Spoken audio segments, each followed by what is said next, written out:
Page 40, The Bear. It's an interesting piece. It sounds funny. That's because of the key that they're in, the tonality. We'll talk about it. Look it over. It's 1 page long, treble bass clef, no sharps or flats in the key signature, so you think it's either in C major or A minor. Actually, it's neither. But as far as the scales and arpeggios, go ahead and do it by the key signatures, C major and A minor, and 2/4 time signature. Now, I want to talk about this key signature and what this is. This is actually in what's known as a whole tone or whole step scale. Remember, a scale is a set pattern of whole steps and half steps. Well, in a whole tone scale, there are no half steps. It's all whole steps. And there's only 2 of them to speak of. If I start on a C and I go whole steps to the next C, it's whole step, whole step, whole step, whole step, whole step, whole step. So I got these whites and these blacks. That makes up a whole tone scale. The other one is if I have these blacks and these whites. And that's the other, those are the only 2 there are, because I got start here and then whole step, whole step, whole step, whole step, whole step, whole step. Yeah. So it's either this or this. Whichever, and this is in that. It's in this one. Here. And that's what the accidentals. You're only going to see C sharps and D sharps. Or you might see a D flat and E flat. It's the same pitch on the piano. Now, one hand at a time, right hand. I don't understand why they did it, but they did it that way. It doesn't matter. As long as you understand what's going on, we can deal with it. And that is in the 3rd measure where the right hand comes in. Suddenly they give you a bass clef. You think, what's the deal?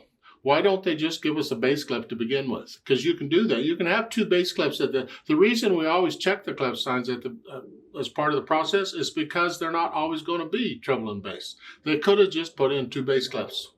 I don't know why. You can go ask this Rebikov guy why. I don't know. But this is what they did. But no, in the 3rd measure, you're in bass clef. You're down here.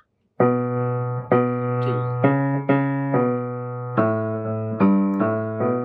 And you're using whole tone scales. That's what this is. Now, when you get to measure 11, you got to come up here. To prepare for measure 11 here, I'm going to recommend you use thumb on measure 10. Here, that way you're in position. So it's measure 9. Just bring thumb under. Now you can go on.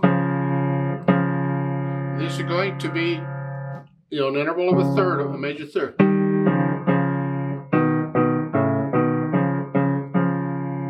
That's the idea. The left hand, you just got the Fs. That first note is an F. Yep, just count it. 2 ledger lines below bass clef is a C. You should know that. Memorize it. 3 is an A. I think you should know that too. And this is the 4th line down is an F. So it's just Fs. Through the whole piece until the end you get them together. Yay. Now put the hands together. We'll start with the 3rd measure. You're down here.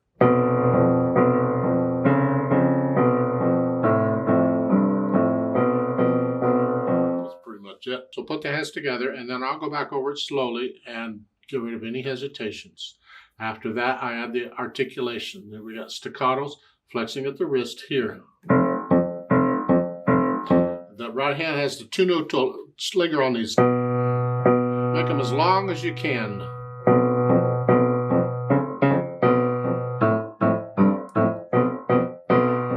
And you see at the end of the 1st line under the staff, it says simile. Well, you'll notice that the dots for the left hand went away. So this left hand, you're just going to keep doing staccatos.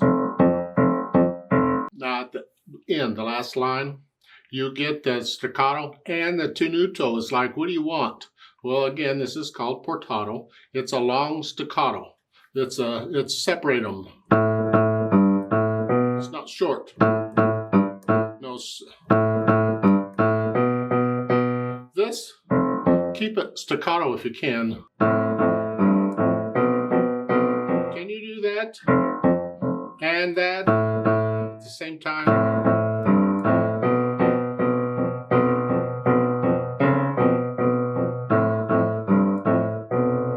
So it's hard to do. You want to do them together. And You can get away with that, but technically that should stay short.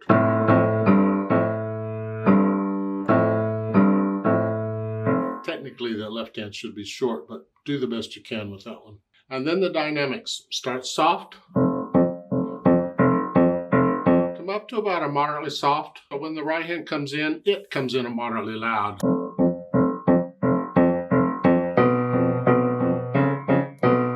Get the idea?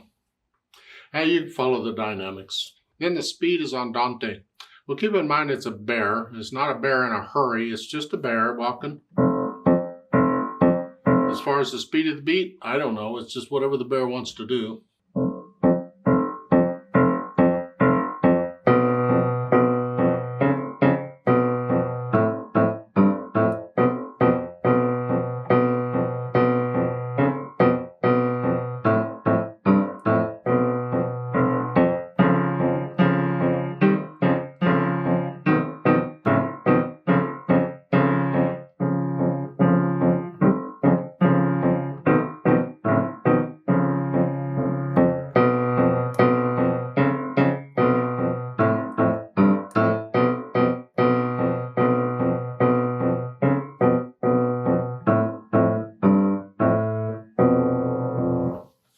Ritardondo at the end, slow down a little bit. I'm guessing you'll find various recordings of this available if you want to hear them, and listen to several because they'll play at different speeds, different dynamics, different interpretations.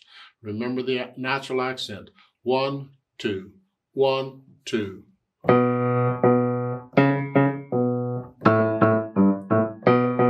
Remember the natural accents. Feel them as you play these things.